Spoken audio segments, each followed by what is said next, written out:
nuclear. Mucho se habló de nulidad ayer. Se estaba hablando del concepto de nulidad respecto de lo que podría plantearse de la ley Bases si es que efectivamente se constata que hubo el pago de coimas para comprar voluntades, como por ejemplo la de Edgardo Cuéllar, cuyo voto fue decisivo para que tras el empate desempatara la vicepresidenta que ayer aparentemente debería haber estado cumpliendo el rol de presidenta, y esta es la otra nulidad que apareció después de la sesión. ¿Podría ser nula la sesión de la destitución de Cuéllar? Bueno, la palabra nulidad que sobrevuela, y justamente alguien que ayer había esbozado esa posibilidad respecto de la ley Bases es la dirigente del Frente de Izquierda y los Trabajadores, Miriam Bregman, exdiputada, a quien tenemos en línea. Miriam Bregman, ¿qué tal? Buen día, gracias por atendernos. Buenos días, ¿cómo están ustedes? Bien, muy bien. ¿La palabra nulidad puede empezar a sonar con más fuerza en los próximos días? Mira, la palabra nulidad se instaló ayer a partir del reconocimiento que hace el Senado de que la ley Bases, en la cual tuvo un voto decisivo el senador Cuéllar, fue aprobada producto de corrupción.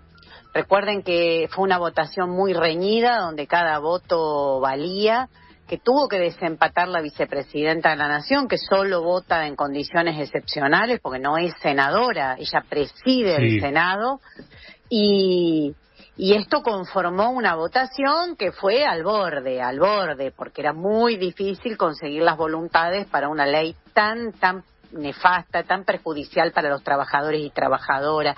¿Qué tiene este tema del RIGI que es verdaderamente desastroso para nuestro país?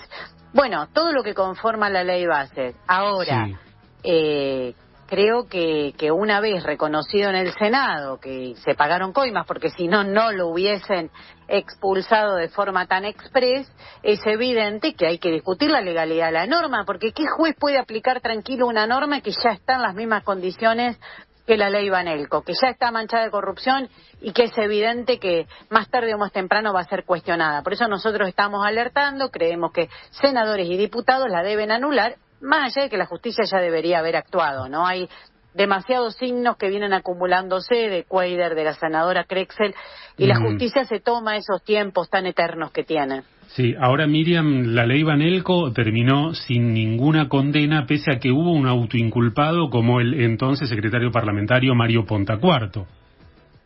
Sí, una vergüenza, ¿no? Creo que es una de las grandes vergüenzas de nuestro país. Mira, son temas que difícilmente avanzan en la justicia, porque el problema no es la coima en sí o el que cobró la coima. El problema es que detrás de esto viene la investigación de quién la pagó. Y ahí empiezan los problemas. ¿Quién pagó la coima? ¿De dónde salieron los fondos? En aquel momento estaba el aura de la CIDE detrás. ¿Vuelve a estar hoy? Es mi pregunta. ¿Vuelven a estar esos fondos reservados de la CIDE detrás de estas cuestiones? Se relaciona con el hecho que al gobierno le parecen muy caras las elecciones, dice que quiere acortar el periodo electoral, eliminar las PASO porque son costosas, pero lo que le designa a la AFI o a la CIDE es el doble de lo que salieron las PASO. Entonces uno empieza a pensar cómo hay un problema de fondo o hay un problema de prioridades políticas. Me parece que estamos en ese momento todavía en medio de la tormenta. Veo que desde el PRO salen a defender María Eugenia Vidal, por ejemplo, muy fuertemente, que es nula la sesión, que no fue mal expulsado Cuéllar, pero no sé si están defendiendo a Cuéllar o no sé si solamente están defendiendo a Cuéllar. Me parece que son sectores muy ligados al poder económico y que lo que defienden es que no se caiga el RIGI, que no se caiga la contrarreforma laboral, que después de tantos años los sectores más concentrados de la economía consiguieron. Entonces, ahora ven que, bueno, al quedar tan manchado de corrupción empieza a dudarse de todo. Están preocupados de verdad. Pero para sostener esa nulidad sería necesaria, por ejemplo, una declaración, un reconocimiento de Cuéllar, porque al mismo tiempo ya venía con causas de enriquecimiento ilícito a las cuales se podría atribuir este manejo espurio de dinero. Por supuesto, por eso yo siempre pienso que acá hay que ver cómo queda esto ante los ojos de la población, ¿no? Imagínate que digan, bueno, lo echan por corrupto, pero ahora cometieron un error de forma y entonces me parece que ya está todo muy manchado, que se siguen ensuciando. Lo único que hacen con declaraciones como estas que hace María Eugenia Vidal, se siguen ensuciando y es más bochornoso porque es la misma gente que después te plantea ficha limpia. ¿Cómo? Ficha limpia y a esta persona lo encontraron con el dinero que no puede explicar de dónde lo sacó, que todo el mundo trata de que no hable, lo tienen ahí en una celda de lujo en Paraguay en condiciones muy buenas, ¿no? Para que su voluntad no se vea afectada y se le ocurra hablar. Me parece que verdaderamente el descrédito que tiene todo esto de la izquierda siempre planteamos y siempre nos dicen, ustedes plantean cosas muy máximas o muy radicales. Tiene que haber revocatoria de mandato. Los electores no pueden seguir teniendo a diputados o senadores o funcionarios que se venden como estos. Cuéllar les dijo que iba a ser mileísta cuando se postuló. Si fue en la lista con Alberto y Cristina, avisó que iba a estar con Milei. Bueno, acá se viola la voluntad popular cotidianamente. Sí. ¿Cómo se podría encarar el tema de ficha limpia? Porque el propio Milei ha estado en contra de ficha limpia, reconociendo que en algunas provincias algún gobernador que controla a un juez le puede abrir causas a un opositor para ir despejando el camino de rivales. ¿Qué alternativa podría implementarse para evitar este bochorno donde el gobierno que asume contra la casta termina defendiendo a una de las máximas representaciones de la casta, que es un senador con $200.000 en Paraguay? Sí, la verdad que sí, es una buena descripción. Mirá, este es un tema, discutir la revocatoria de mandatos por los propios electores y no por un poder judicial, que lo que hace Milei es un reconocimiento. Ahora Milei, como te dice una cosa, te dice la contraria. Va cambiando, lo que pasa es que él está negociando ficha limpia, según dicen todos los medios de comunicación, con un sector del PJ a cambio de una reforma político-electoral. Entonces aquí hay un canje de favores. Y eso es más grave, porque todo es espaldas del pueblo. Todo es espalda del pueblo, tienen unos principios y si negocian tienen otro.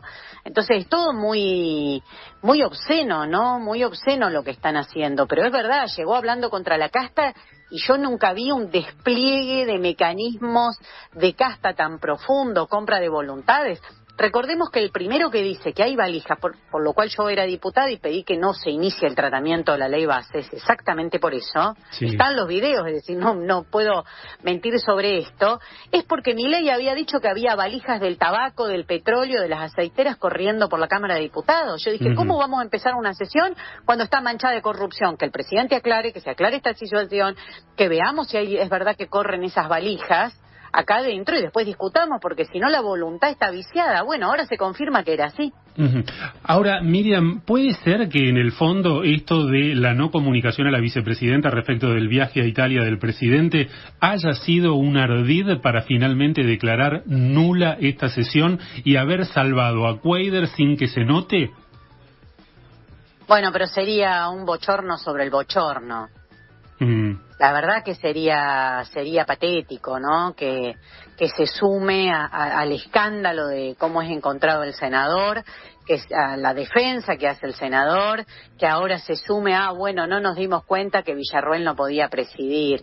La verdad, ella tampoco tuvo un rol decisivo en esta sesión, pero más que querer figurar como le gusta siempre. Pero me parece que sería como ya, bueno, nos toman el pelo a todos. Una última pregunta. Esta semana se cumplió un año de la gestión. ¿Fue más o menos lo que imaginabas, lo que imaginaban? ¿Fue más, fue menos?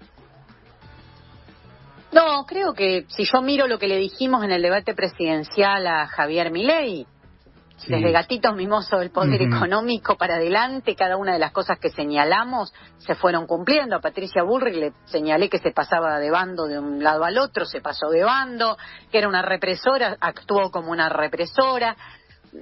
Señalé lo de la baja edad de imputabilidad, es lo que plantearon. La política de derechos humanos, fui la única que le cuestioné a Milei, eso fue lo que hicieron. Yo en realidad no podría decir que me sorprendió. Lo que llama la atención es la pasividad de la oposición. Eso es lo que hay que ver, de la oposición más tradicional, que estén negociando una reforma político-electoral con un sector del PJ.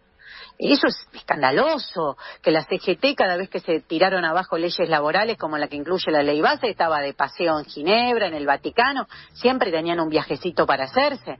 Me parece que nadie esperaba que tan descaradamente lo dejaran hacer a Milei. Una está acostumbrada a trampas, a maniobras, a que cacarean y después no hacen nada, pero el rol que cumplió la oposición de los partidos más tradicionales, convirtiéndose en radicales con peluca, el desgranamiento del bloque del peronismo es escandaloso, los salteños, misioneros, tucumanos, provincias enteras que se pasaron de bando y otras que se pasan según el tema, San Juan, Catamarca, es decir, es una cosa que la van a tener que dibujar mucho, van a necesitar mucho relato para el año que viene para decir que ellos son oposición. Uh-huh. ¿El rol de la oposición no es producto de la habilidad política del gobierno o del empleo de herramientas de casta? Las dos cosas. Creo que evidentemente hay compra de voluntades, hay mecanismos escandalosos, pero también hay un sentido común que fueron instalando y que lo veo permanentemente, aparece, algún ajuste había que hacer, fuimos demasiado progresistas. Estas son concesiones a la ultraderecha inaceptables. Para no hacerse cargo que lo que hicieron fue una gestión económica espantosa, sometiendo el país al FMI, ajustando a los jubilados, que eso es lo que causó el rechazo y que por eso no se votó Unión por la Patria. Me parece que hay ahí un coso, cuando después mirás vos la encuesta te das cuenta que en el voto del 44%, un porcentaje altísimo que sacó Sergio Massa incluso en el balotaje, la mitad de esa gente está disconforme con el rol que está cumpliendo el peronismo hoy, porque votó a Sergio Massa para que sea oposición, no para que sea abogado de un fondo buitre. La verdad que es todo muy escandaloso. Sí. Y por último, Miriam, hay una imagen muy positiva, lo dicen las encuestas, a un año de Milei. Ningún presidente desde la Vuelta de la Democracia acá tuvo al año una imagen tan alta. ¿Crees que esto obedece solamente a la baja de la inflación, que era la demanda principal hace un año atrás, o que hay elementos de la batalla cultural que está ganando el gobierno que van más allá de haber establecido una suerte de baja mínima de la inflación?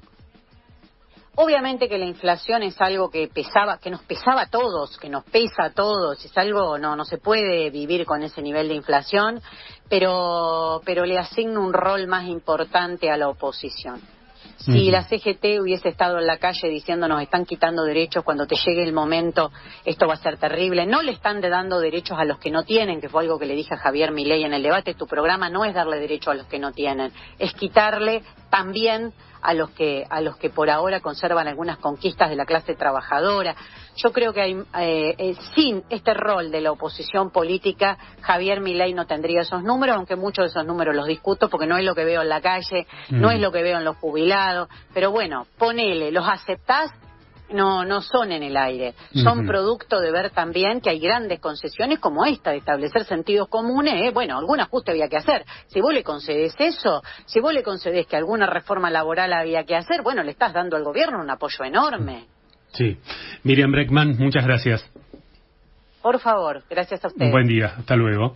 Bueno, la exdiputada referente del Frente de Izquierda y los Trabajadores planteando esto de la nulidad, que se podría avanzar con planteos de nulidad en dos direcciones distintas. Una respecto de la ley base, para lo cual habría que probar que esa plata u otra vehiculizó cambios de pareceres en algunos senadores. Bueno,